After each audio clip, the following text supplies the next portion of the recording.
നമ്മുടെയൊക്കെ ഉള്ളിൽ ഒത്തിരി തെറ്റായ കാഴ്ചപ്പാടുകൾ കിടപ്പുണ്ട്, ഒത്തിരി തെറ്റായ കാഴ്ചപ്പാട്. നമ്മളതെല്ലാം ഉള്ളിൽ കൂട്ടിവെച്ചിട്ട് നമ്മളിങ്ങനെ ചിന്തിക്കുകയാണ്, ഇങ്ങനെയൊക്കെ ജീവിച്ചു പോകാം. പള്ളിയിൽ പോകുന്നില്ലേ, പ്രാർത്ഥിക്കുന്നില്ലേ? ഇതിൻ്റെയൊക്കെ ശേഷം വല്ലപ്പോഴും 2 എണ്ണം, അതൊന്നും ഒന്നുമില്ല, വല്ലപ്പോഴും വല്ല ഗോവയിൽ പോകുമ്പോഴോ അല്ലെങ്കിൽ വല്ലോ കേരളത്തിന് വെളിയിൽ പോകുമ്പോഴോ കട്ടപ്പന പള്ളിയുടെ 10 കിലോമീറ്റർ അപ്പുറത്ത് വശമോ എന്നല്ലാതെ നമ്മളത് കുടിയനം വല്ലതും ആണോ? നമ്മളങ്ങനെയൊക്കെ ചിന്തിക്കാറുണ്ട്.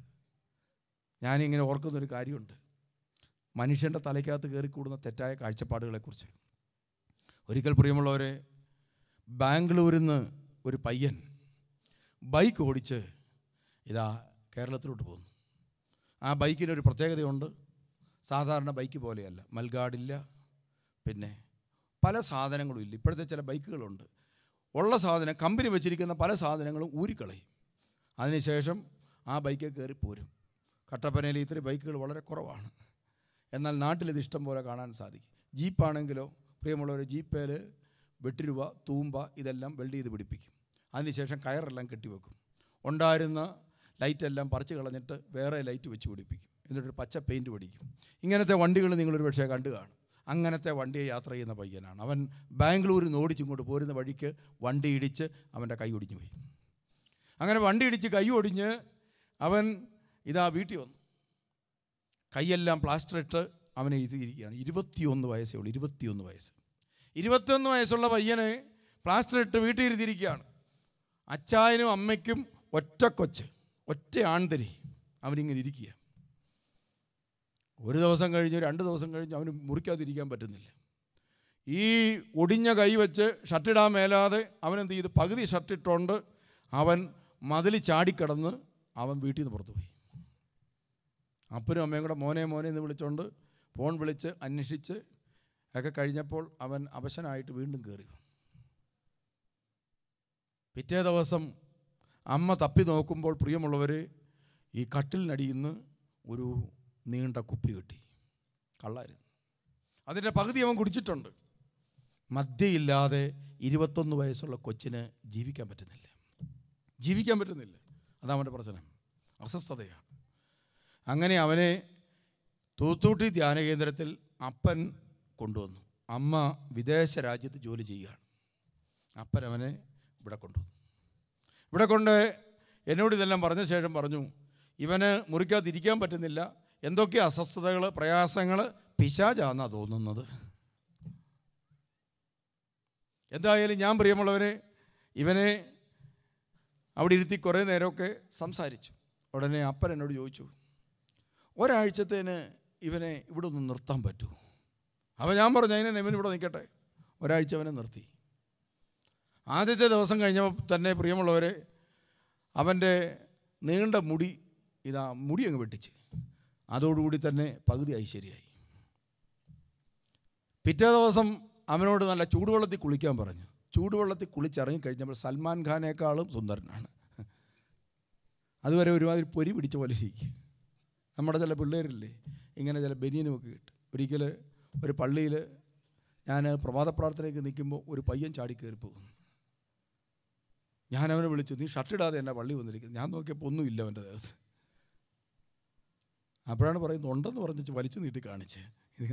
അപ്പോഴാണ് ഒരു ബനിയൻ, ഒരു പാട പോലെ ഒരു ബനിയൻ അവൻ്റെ ദേഹത്ത് ഒട്ടിക്കിടപ്പുണ്ട്.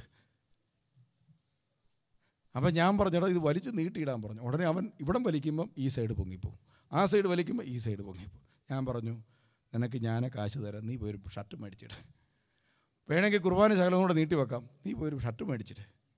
അവൻ പോയി. കുറച്ചു നേരം കഴിഞ്ഞപ്പോൾ ഒരു ഷർട്ടുമൊക്കെ ആയിട്ട് തിരിച്ചു വന്നു. അപ്പോൾ ഇങ്ങനത്തെ പിള്ളേർ നമുക്ക് കാണാൻ സാധിക്കും. പ്രിയമുള്ളവരെ, ഇവന് ഇങ്ങനെ വന്നിരിക്കുക. അവനെ ഞാൻ പിറ്റേ ദിവസം എൻ്റെ കൂടെ എങ്ങാണ്ട് കൊണ്ടുപോയി. ഉടനെ ഒരാളിനോട് ചോദിച്ചു, ചമ്മാച്ചനാണോ എന്ന് ചോദിച്ചു. അവനെ വീട്ടിൽ കൊണ്ടുവന്ന ശേഷം, തൂത്തുട്ടി ചാപ്പലിൽ കൊണ്ടുവന്ന ശേഷം ഞാൻ അവനോട് വിശദമായി സംസാരിച്ചു.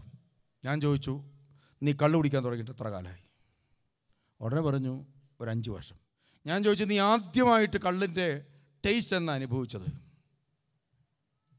അവൻ എങ്ങനെ ആലോചിച്ചിട്ട് പറഞ്ഞു, നിങ്ങളുടെ മമ്മി വിദേശത്താണ്. വിദേശത്തുനിന്ന് മമ്മി വരുമ്പോൾ നമ്മുടെ നെടുമ്പാശ്ശേരി എയർപോർട്ടിൽ നിന്ന് ഈ പാസ്പോർട്ട് അങ്ങോട്ട് കൊടുത്താൽ പ്രിയമുള്ളവരെ കുപ്പി ഇങ്ങോട്ട് വില കുറച്ച് കിട്ടും. കുപ്പി വില കുറച്ച് കിട്ടും. അപ്പോൾ അത് 2, 3, 4 എണ്ണമൊക്കെ പപ്പായ്ക്ക് വേണ്ടി മേടിച്ചുകൊണ്ട് വരും. എന്നിട്ട് പ്രിയമുള്ളവർ, അവരാരും കുടിയേറൊന്നുമല്ല, നമ്മളെപ്പോലെ സത്യവിശ്വാസികളാണ്. വീടിൻ്റെ ടെറസിൻ്റെ മേളിലിരുന്ന് പപ്പായും മമ്മിയും കൂടെ ഗ്ലാസ്സിനകത്ത് ഊറ്റി ഇച്ചിരി വെച്ച് എല്ലാ ദിവസവും വളരെ ചെറിയ ഔൺസ് കുടിക്കാറുണ്ട്. എന്നിട്ട് വെറുതെ കുടിക്കുകയല്ല, അവർ നല്ല ഭക്ഷണമൊക്കെ കഴിച്ച് സുഖമായിട്ടിരുന്ന് വർത്താനമൊക്കെ പറഞ്ഞിരിക്കും. അപ്പം ഞങ്ങളവിടെ കളിച്ച് നടക്കും. അപ്പോൾ പപ്പായും മമ്മി എഴുന്നേറ്റ് പോകുമ്പോൾ ചുമ്മാ ഞാൻ ഈ ഗ്ലാസ് 4 വയസ്സൊക്കെ ഉള്ളപ്പോൾ ഈ ഗ്ലാസ് തിരിച്ച് നാക്കെ കമത്തിയിട്ടുണ്ട്, അവർ കമത്തുന്നത്. അപ്പോൾ നാക്കേന്ന് ഈ ഗ്ലാസ്സിലുള്ള തുള്ളിയായിട്ടുള്ള സാധനം നാക്കയിലേക്ക് വേണം. എന്നിട്ട് അവനെന്നോട് പറഞ്ഞു, പിരിപിരാന്ന് തോന്നുമായിരുന്നു. അതാണ് അവൻ ആദ്യമായിട്ട് മദ്യം ഉപയോഗിച്ച് അവൻ്റെ. അതിനുശേഷം ഞാൻ അവനോട് ചോദിച്ചു, നീ കഞ്ചാവ് അടിക്കാറുണ്ടോ? നീ ചോദിച്ചു. ഉണ്ട്. എത്ര പ്രാവശ്യം ഉണ്ടെന്ന് പറഞ്ഞു. 1 പ്രാവശ്യം. ആഴ്ചയിൽ 1 ദിവസം 1 എന്ന് ചോദിച്ചു. ഉടനെ പറഞ്ഞു ആഴ്ചയിൽ 1. ചുരുക്കി പറഞ്ഞാൽ ചോദിച്ചു കഴിഞ്ഞപ്പോൾ പ്രിയമുള്ളവരെ, കഞ്ചാവ് അടക്കമുള്ള സകല മയക്കുമരുന്നുകളും പരീക്ഷിച്ചിട്ടുള്ളവനാണ് 21 വയസ്സുള്ള ഏക മകൻ. പിറ്റേ ദിവസം അപ്പൻ ഡ്രസ്സുമായിട്ട് വന്നു. ഡ്രസ്സൊക്കെ തേച്ചലക്കി തൂത്തുകുട്ടിയിൽ ഇട്ടുകൊണ്ട് നിൽക്കാൻ വേണ്ടി കൊണ്ടുവന്നതാണ്. അപ്പം വന്നപ്പോൾ എന്നോട് ചോദിച്ചു, എങ്ങനെയുണ്ട്? ഞാൻ ചോദിച്ചു, കണ്ടു നോക്കി എങ്ങനെ ഉണ്ടെന്ന്. അന്നേരം പറഞ്ഞു, ഇവനൊരു ഇച്ചിരി കളറൊക്കെ വെച്ചിട്ടുണ്ടല്ലോ. ഞാൻ പറഞ്ഞു, വൃത്തിക്ക് സോപ്പ് തേച്ച് കുളിച്ചപ്പോഴാണ്. ഇത് അമ്മയൊരിടത്ത് അപ്പനൊരിടത്ത്. ഇവൻ കുളിക്കുന്നുണ്ടോന്ന് ആരാ നോക്കുന്നു? മീശയൊക്കെ പഠിച്ചു കഴിഞ്ഞപ്പോൾ ഇവന് നല്ല ഷേപ്പൊക്കെ ആയി. അവർക്ക് ഭയങ്കര സന്തോഷമായി. അവർ പറഞ്ഞു, നല്ല മാറ്റമുണ്ട് കേട്ടോ തിരുമേനി. അപ്പം ഞാൻ പറഞ്ഞു, ഞാൻ പണ്ട് ഒരു ദിവസം തൂത്തുട്ടി ചാപ്പലിലേക്ക് കയറി വരികയാണ്. പുള്ളിക്ക് സന്തോഷമായി. അനുഭവങ്ങൾ പറയുന്നത് എല്ലാവർക്കും ഇഷ്ടമാണല്ലോ, അതുകൊണ്ടാണല്ലോ കണ്ണു പറിക്കാതെ ഇങ്ങോട്ട് നോക്കി നിൽക്കുന്നത്. ഞാനൊരിക്കൽ തൂത്തുട്ടി ചാപ്പലിലേക്ക് കയറി വരികയാണ്. അന്ന് അവിടെ ഒരു പഴയ വീടുണ്ട്. ആ പഴയ വീട്ടിൻ്റെ ഭാഗത്ത് നിന്ന് ഒരു പാമ്പ് കുഞ്ഞ് ഇതാ ഇറങ്ങി വന്നു. ശുശ്രൂഷകരെല്ലാം കൂടെ അതിനെ തല്ലിക്കൊന്ന് അവിടെ ഇട്ടിട്ടുണ്ട്. അപ്പോഴാണ് ഞാൻ വന്നത്. ഞാൻ ഇതിനെ സൂക്ഷ്മമായിട്ട് നോക്കിയപ്പോഴാണ് മനസ്സിലായത്, പ്രിയമുള്ളവർ, ഇത് കരിമൂർക്കൻ്റെ കുഞ്ഞാണ്. അതിൻ്റെ തലയുടെ മുകളിൽ ഒരു പാടുണ്ട്. ഇത് കാണുമ്പോൾ നമുക്ക് മനസ്സിലാകും മൂർഖൻ കുഞ്ഞാണ്. ഞാൻ പറഞ്ഞു, മോശമായിപ്പോയി, വംശാവലി തീർന്നു പോകുന്ന സാധനമാണിത്. ഇതിനെ കൊല്ലാൻ പാടില്ലെന്ന് ഗവൺമെൻറ് പറഞ്ഞിട്ടുണ്ട്. നിങ്ങളിങ്ങനെ പാമ്പിനെ കൊല്ലരുത്, അതിൻ്റെ വഴിക്ക് വിട്ടുവേണം, നമ്മളെ ഉപദ്രവിക്കത്തില്ല, അത് അതിലേ പൊക്കോളും. പ്രിയമുള്ളവരെ, വേറൊരു ദിവസം ഞാൻ വന്ന് കാറയിൽ ഇറങ്ങുമ്പോൾ പ്രിയമുള്ളവർ, ശുശ്രൂഷക്കാരെല്ലാം കൂടെ ഒരു പാമ്പ് കുഞ്ഞ് ഇതാ ഈ ടൈലേ കൂടെ പോവുകയാണ്. അകത്തോട്ട് കയറി, നമ്മുടെ സ്ഥാപനത്തിനകത്തോട്ട് കയറാൻ തുടങ്ങി. അപ്പോൾ ടൈലേ കൂടെ കയറി ഇവരെല്ലാം കൂടെ പുറകെ പോവുകയാണ്. പാമ്പ് കുഞ്ഞ്. അപ്പോൾ ഞാൻ പറഞ്ഞു, ഇതിനെ നമ്മൾ കൊല്ലരുത്. ഉടനെ എല്ലാവരും മാറി. ഞാൻ പറഞ്ഞു, ഈ പാമ്പ് കുഞ്ഞിനെ നമുക്ക് ഇവിടെ വളർത്തണം. ഏതെങ്കിലും തോട്ടത്തിലൊക്കെ പാമ്പുണ്ടല്ലോ, അപ്പോൾ അതൊക്കെ പറയുമ്പോൾ നമുക്കിത് കാണിച്ചു കൊടുക്കണം. ആളുകളെ ഇങ്ങനെ നമുക്ക് കാണിച്ചു കൊടുക്കാൻ നമുക്ക് ഈ പാമ്പ് കുഞ്ഞിനെ വളർത്താവുന്നു. ഉടനെ എന്നോട് കുറച്ച് ശുശ്രൂഷകർ പറഞ്ഞു, പാമ്പ് പിശാചിൻ്റെ സിമ്പലാണ്, അതിനെ വളർത്തരുത് എന്ന് മാത്രമേ ഇത് കുഴപ്പമാകും. ഞാൻ പറഞ്ഞു, നിങ്ങൾക്ക് കുഴപ്പം വല്ലതും ഉണ്ടോ? ഒരു കുഴപ്പമില്ലെന്ന്. ഞങ്ങൾക്ക് കുഴപ്പമൊന്നുമില്ല. അപ്പം ഞാൻ ഈ പാമ്പിനെ പിടിച്ച് ചെറിയൊരു കുപ്പിക്കകത്തിട്ട്, അതിനുശേഷം എൻ്റെ മുറിയിൽ ഒരു ചെറിയ ഗ്ലാസ് കൂട് ഉണ്ടാക്കി വെച്ച്, ഗ്ലാസ് കൂട്. എന്നിട്ട് ഞാൻ ഈ പാമ്പ് കുഞ്ഞിനെ അതിനകത്തിട്ട് ഇടയ്ക്ക് മുട്ടയൊക്കെ പൊട്ടിച്ചൊഴിച്ചു കൊടുക്കും. പാമ്പ് കുഞ്ഞ് ഈ മുട്ടയൊക്കെ ഇതാ നക്കി നക്കി നക്കി തിന്നും. ഞാൻ നിനക്ക് സന്തോഷത്തോടെ പുറത്തുനിന്ന് ഇങ്ങനെ നോക്കും. അങ്ങനെ പാമ്പ് വളർന്ന് ചെറുതായിട്ടൊക്കെ അങ്ങോട്ട് വളർന്ന് അത് പത്തിയൊക്കെ വിടർത്താൻ തുടങ്ങി. അപ്പോൾ എൻ്റെ മുറിയുടെ അപ്പുറത്താണ് അന്ന് ഈ കുര്യനച്ഛൻ താമസിക്കുന്നത്. അച്ഛൻ എന്നോട് വന്ന് പറഞ്ഞു, തിരുമേനി, ഈ പാമ്പ് കുഞ്ഞിനെ ഇങ്ങനെ നമ്മൾ വളർത്തിക്കൊണ്ട് പോകുന്നത് ഇത് പ്രശ്നമായിത്തീരും. ഞാൻ ചോദിച്ചു, അച്ഛന് വല്ല മുടക്കുണ്ടോ? എന്നാൽ പറഞ്ഞു, എനിക്കും മുടക്കില്ല, അന്ന് അച്ഛൻ്റെ വഴിക്ക് പോകും. ഞാൻ എൻ്റെ മുറിയുടെ ഒരു മൂലയിൽ ആ കയറുന്ന വാതുക്കൽ ഈ പാമ്പ് കുഞ്ഞിനെ ഇങ്ങനെ വെച്ചിരിക്കുക. പ്രിയമുള്ളവർ, അത് വളർന്ന് പത്തിയൊക്കെ എടുത്ത് ഇങ്ങനെ വിടർത്താൻ തുടങ്ങി.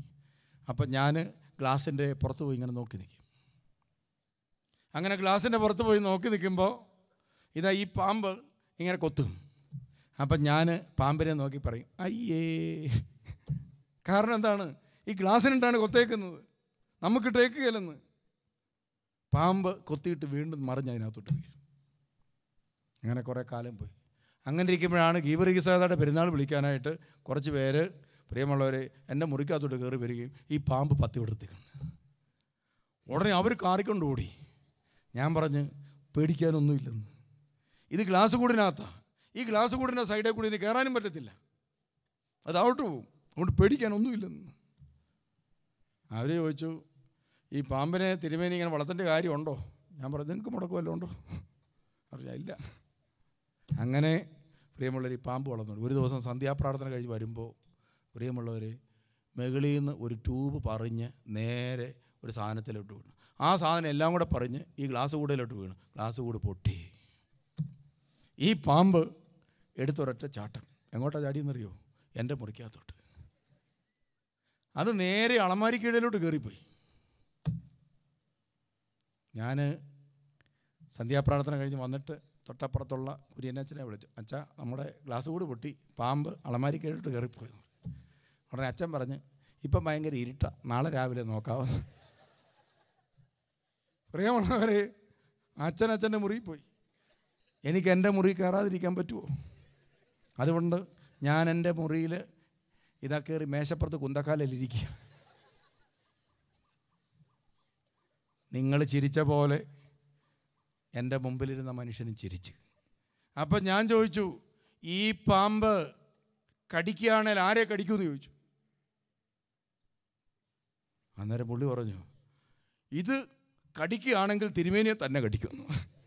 അപ്പം ഞാൻ പറഞ്ഞു, ഇടൂ മനുഷ്യ, 10-20 വർഷം മുമ്പ് താന് ഒരു പാമ്പും മുട്ട ഇതാ ഒരു പാമ്പും കുഞ്ഞിനെ ഇതാ വളർത്തി. അത് വളർന്ന് ഇപ്പോൾ ഗ്ലാസ് കൂട് പൊട്ടി. ഇനി കടിക്കുകയാണെങ്കിൽ തന്നെ കടിക്കും. ആ കടി കൊണ്ട് താൻ ചാകും. അയാളുടെ കണ്ണ് നിറഞ്ഞു. ഞാൻ പറഞ്ഞു, ഇതാ നിങ്ങളുടെയൊക്കെ ഹൃദയത്തിൻ്റെ ഉള്ളിൽ എന്നോ കയറിക്കൂടിയൊരാശയമുണ്ട്. എന്താണ്? ഇച്ചിര കുടിച്ചാൽ കുഴപ്പമൊന്നുമില്ല, ഇച്ചിര വലിച്ചാൽ കുഴപ്പമൊന്നുമില്ല, ഇച്ചിര കട്ടാൽ കുഴപ്പമൊന്നുമില്ല, ഇച്ചിര ടാക്സ് വെട്ടിച്ചാലും കുഴപ്പമൊന്നുമില്ല.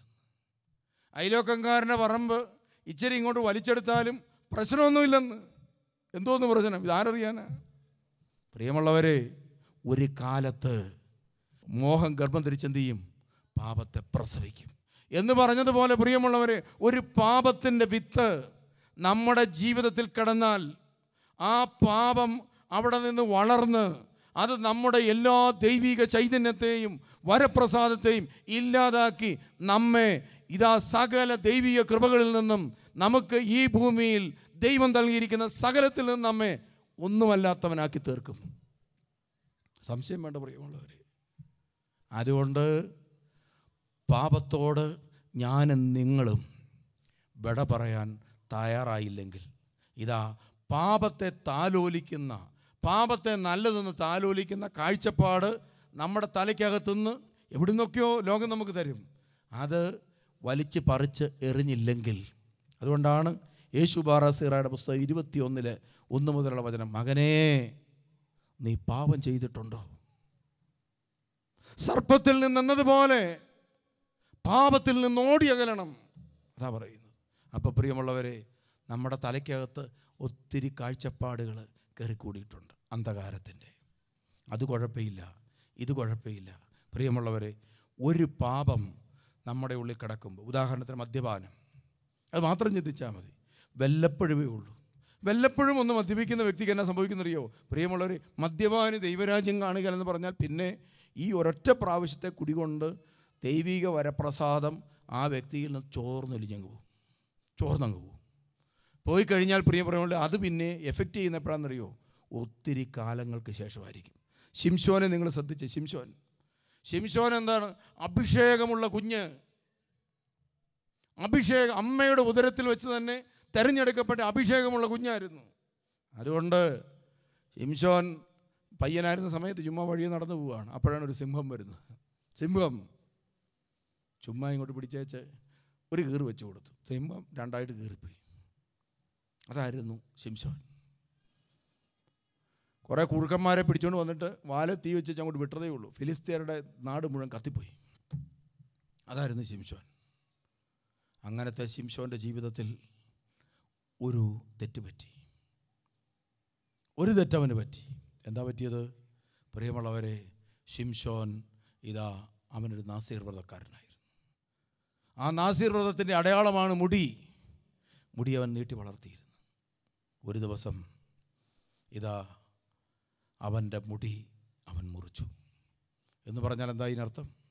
മുടിക്കകത്താണ് പരിശുദ്ധാത്മാവിൻ്റെ ശക്തി ഇരിക്കുന്നത്? അല്ലല്ലോ. എന്താ ഈ മുടി എന്തിൻ്റെ അടയാളമാണ്? ദൈവവുമായിട്ടുള്ള ഉടമ്പടിയുടെ അടയാളമാണ്.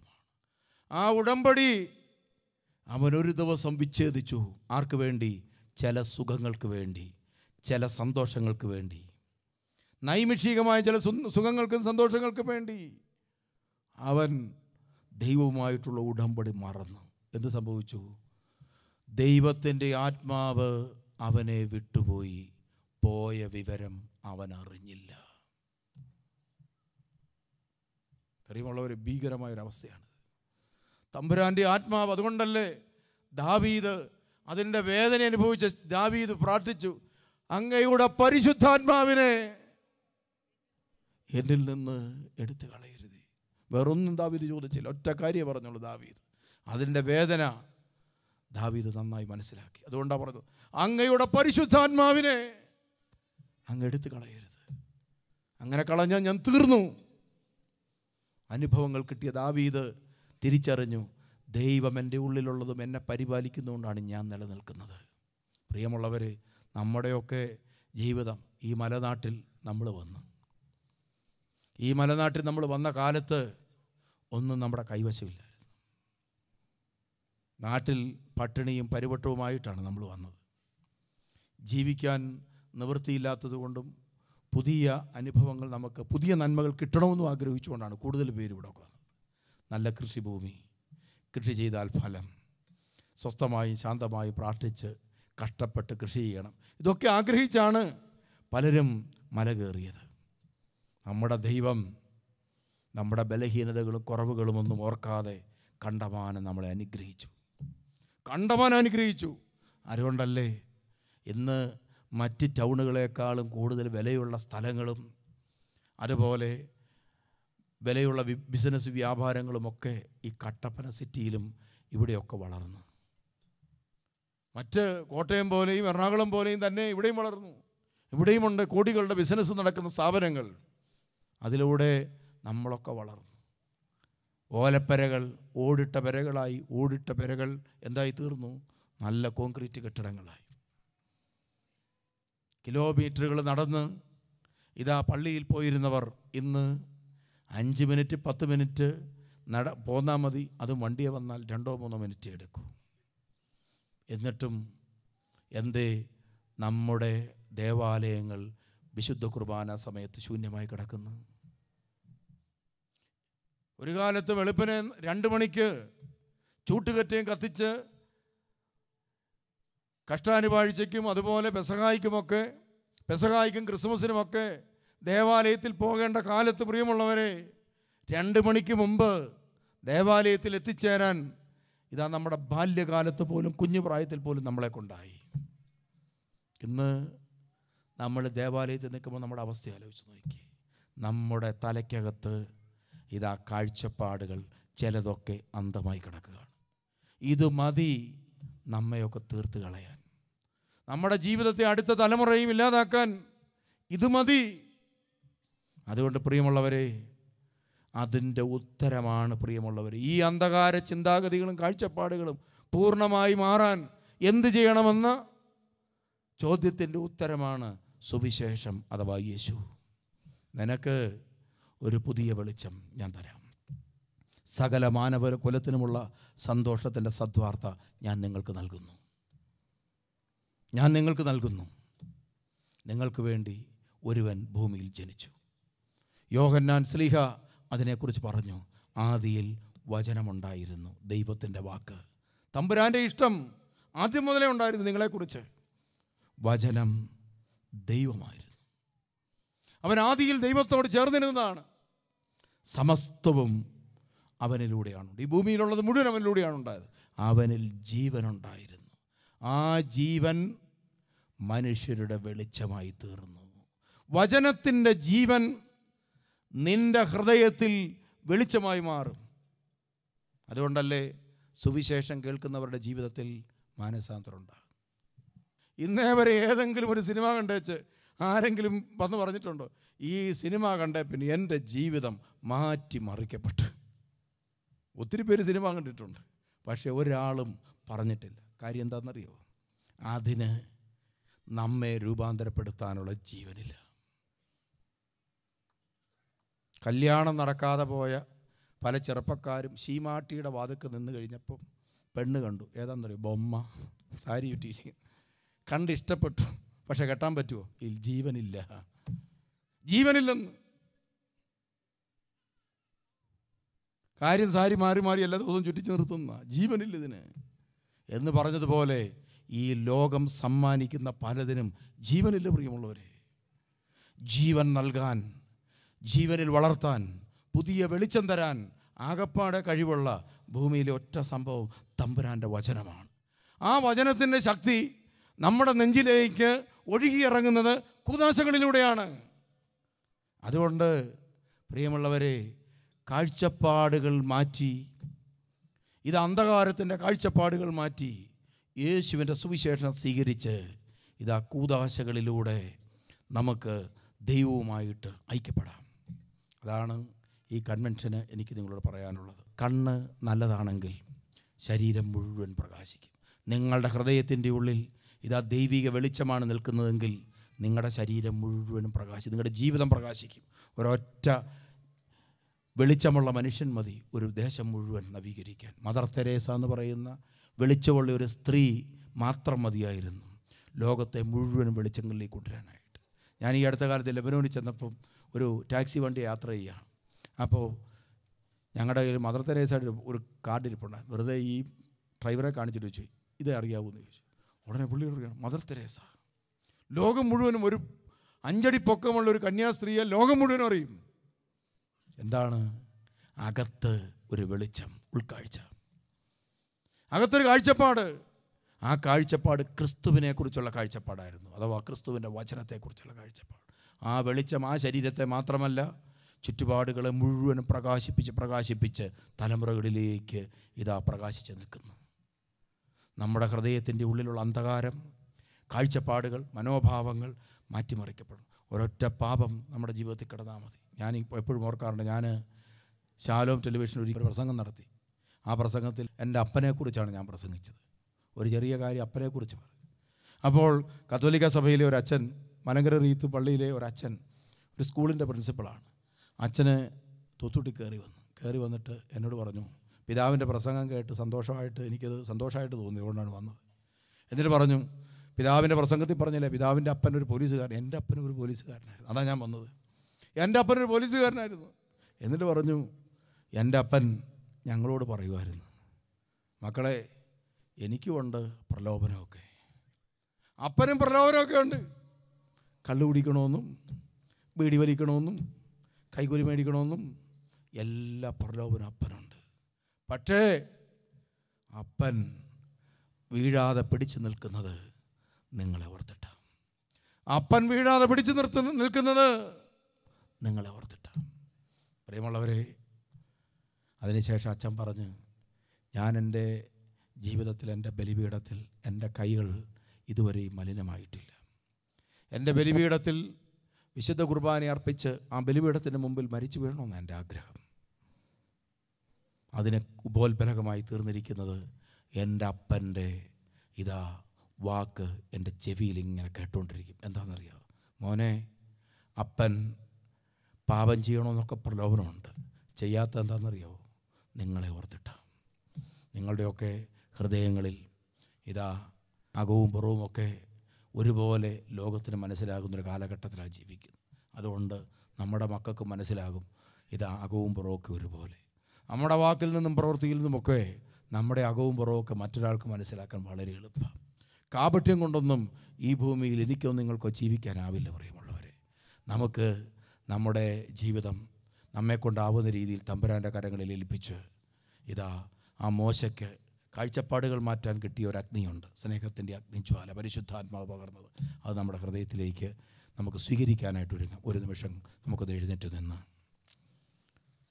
നമ്മുടെ ജീവിതം നമുക്ക് കർത്താവിൻ്റെ കരങ്ങളിലൊന്ന് ഏൽപ്പിക്കാം. ദൈവമേ, ഈ കൺവെൻഷൻ്റെ 2ാമത്തെ ദിവസമായി ഇന്ന് കണ്ണാണ് ശരീരത്തിൻ്റെ വിളക്ക്. കാഴ്ചപ്പാടുകൾ, ഞങ്ങളുടെ കാഴ്ചപ്പാടുകൾ ഞങ്ങളുടെ അനുഭവങ്ങൾ കൊണ്ട് ഞങ്ങൾക്ക് കിട്ടിയതാണ്. യെശയ്യാ പറഞ്ഞു, എൻ്റെ അധരം അശുദ്ധമാണ്, എൻ്റെ ചുറ്റുപാടുമുള്ളവരും അശുദ്ധരാണ്. അതുകൊണ്ട് അവരുടെയൊക്കെ മധ്യത്തിൽ ഞാൻ നല്ലവനാണെന്നാണ് ചിന്തിച്ചത്. എന്നാൽ മാലാഖമാരെയും സ്വർഗീയ ഗണങ്ങളെയും കണ്ടപ്പോഴാണ് മനസ്സിലായത്, എൻ്റെ അധരം അശുദ്ധമാണ്. ഇത്രയൊന്നും പ്രാർത്ഥിക്കാൻ എന്നെ കൊണ്ടാവുന്നില്ല, ഇത്രയൊന്നും സ്തുതിക്കാനും എന്നെ കൊണ്ടാവുന്നില്ല. അതുകൊണ്ട് ദൈവമേ, എന്നെ വിശുദ്ധീകരിക്കണമേ. നമ്മുടെയൊക്കെ കൊച്ചു ജീവിതം തമ്പുരാൻ്റെ തിരുസന്നിധിയിലേക്ക് എടുത്തു വെച്ച് നോക്കാം. ഏതെങ്കിലും പാപങ്ങളുടെ ബന്ധനങ്ങളിലാണ് നമ്മൾ കഴിയുന്നത്. സാരമില്ല എന്ന് വിചാരിച്ച് ഏതെങ്കിലും പാപത്തെ നമ്മൾ താരാട്ട് പാടുന്നുണ്ടോ, താലോലിക്കുന്നുണ്ടോ? നമുക്കിന്ന് തമ്പുരാന് വിട്ടുകൊടുക്കാം. ഒരു നല്ല കുമ്പസാരത്തിന് ഒരു പുരോഹിതൻ്റെ മുമ്പിൽ മുട്ടുകുത്തി നിന്ന് ആ പാപങ്ങൾ കണ്ണുനീരോടെ ഏറ്റുപറഞ്ഞ്, ഇനിയില്ല കർത്താവേ, ഇനി പാപത്തിലേക്കില്ല. ഈ നോമ്പുകാലത്ത് തീരുമാനമെടുക്കാം. മദ്യപിക്കുന്ന ആളാണോ വല്ലപ്പോഴും, ഇന്ന് നിർത്ത്. നിൻ്റെ മക്കൾക്ക് വേണ്ടി, ഈ സഭയ്ക്ക് വേണ്ടി നീ ഒരുത്തൻ നന്നായാൽ നിൻ്റെ ഭവനം മാത്രമല്ല, നിൻ്റെ ദേശം നന്നാകും, നിൻ്റെ ഇടവക നന്നാകും. നിൻ്റെ കാഴ്ചപ്പാടുകൾ മാറ്റ്. വെറുപ്പിൻ്റെ, വിദ്വേഷത്തിൻ്റെ, വൈരാഗ്യത്തിൻ്റെ കാഴ്ചപ്പാട് മാറ്റ്. ഇതാ നിൻ്റെ ചുറ്റുപാടുകൾ നന്നാകും, നിൻ്റെ രാജ്യം നന്നാകും, നിൻ്റെ സമൂഹവും തലമുറയും നന്നാകും. നിന്നെ കണ്ട് നിൻ്റെ മക്കൾ വളരട്ടെ. ഇന്നലകളിൽ നല്ല ജീവിതം നയിച്ച പുണ്യപ്പെട്ട മാതാപിതാക്കന്മാരുടെ മക്കൾ വിശുദ്ധരായി വിശുദ്ധമായ ജീവിതം നയിച്ച് നമുക്ക് മുമ്പിൽ സാക്ഷികളാകുമ്പോൾ നമുക്ക് ദൈവത്തോട് പ്രാർത്ഥിക്കാം. ദൈവമേ, അടുത്ത തലമുറയിൽ ഞങ്ങളുടെ മക്കൾ അങ്ങേക്ക് സാക്ഷികളാകാൻ ഞങ്ങളുടെ ജീവിതത്തിലെ കുറ്റങ്ങളും തെറ്റുകളും ഞങ്ങൾ ഏറ്റുപറഞ്ഞ് പാപത്തെക്കുറിച്ച് ഓർത്ത് പശ്ചാത്തപിക്കും. നമുക്കതിനായിട്ട് പ്രാർത്ഥിക്കാം.